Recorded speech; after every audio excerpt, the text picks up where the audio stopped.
Well, hasta la vista to you too, baby. The clown is back to wear the crown. Boris Johnson headed for number 10, so say the early opinion polls. And the dude is still feet up in first class. He hasn't even landed, and already he's taken off, eh?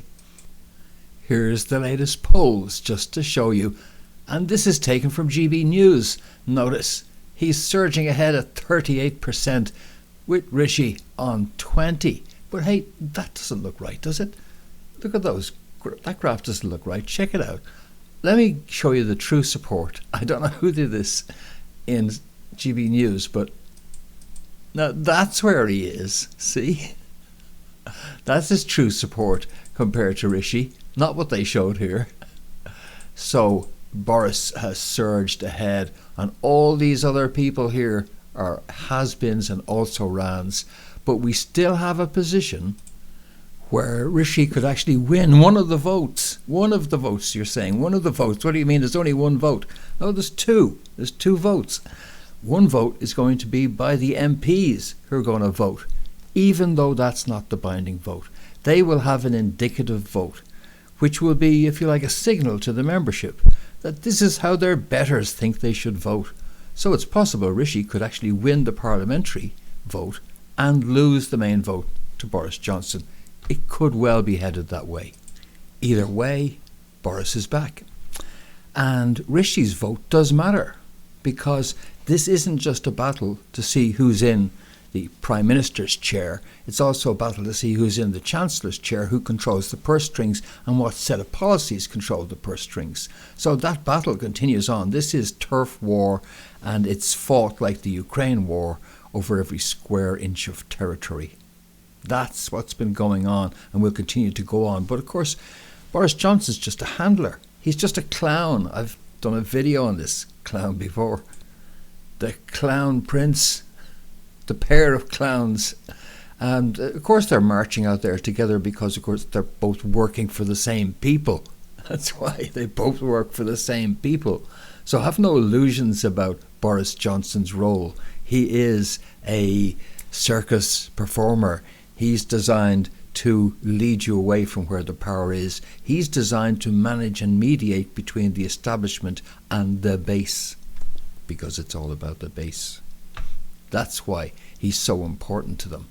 He is needed now to manage the base because they've so screwed up with their regime change, which they had to put in place. Why? Because, as I said in yesterday's video, this entire cluster, FLUCK, came from the attempted regime change in the Conservative Party because they're so scared of ordinary people, ordinary Tory right-wing people, being inspired by the coming victory of MAGA in the USA. So that's why all of this has been triggered in the first place. And so it's time to bring out the clown again. And this is, make no doubt about it, a huge defeat for them. They had hoped to decapitate this right-hand side of the party by their manoeuvres, instead of which it's all imploded. And now they're having to mollify people by bringing out somebody who can keep them happy. But we're not out of the woods yet. There's some other interesting twists in this tale yet. Damning Partygate evidence means Boris Johnson could be gone by Christmas. What's the point of putting him in there? He could be gone by Christmas, says ITV in an article just released today, speaking informed by sources within the inquiry. This is nothing more than a smear campaign. The truth is that if Boris is brought back, Partygate, all that inquiry stuff will disappear as part of the package. But it's being used to smear him in the meantime by the mainstream media. But a much more interesting fly in the ointment is implications in this poll, also out today on GB News, of who people would vote for in an election. Labour 53, Conservative 14. A generational, multi-generational low, they say. Take a look at this a bit more to scale. That really should look more like that. That's what 14% looks like compared to 53. Not this. 14% doesn't look like 2/3 of 53. It looks tiny by comparison.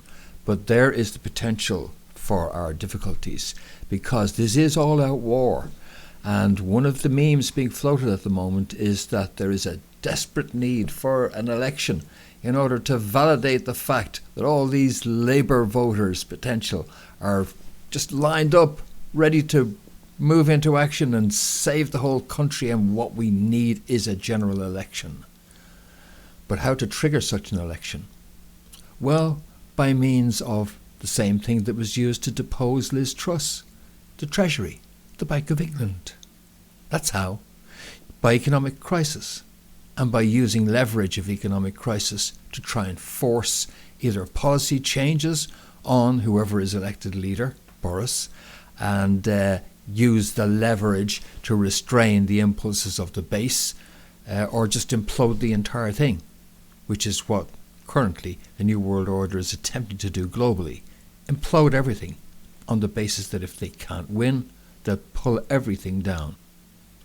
So we'll see how this pans out yet. It's not all over yet. And these electoral dynamics here could well be pivotal in the end. We'll have to watch that carefully in the days ahead. In the end, it's all just changing captains on the Titanic, and this Bojo here has no more the interests of the people of the United Kingdom close to his heart than does his counterpart Zelensky have the interests of the people of Ukraine in his mind. No, both performing clowns for the New World Order.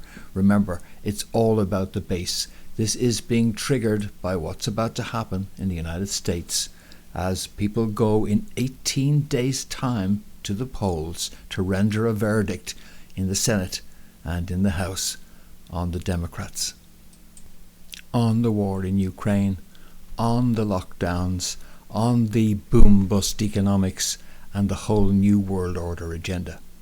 And it is that imminent event in 18 days' time that is prompting this wriggling on the head of a pin by the British establishment as they flounder around trying to figure out some way to deflect what will be a resurgence of everything they hate, loathe and despise.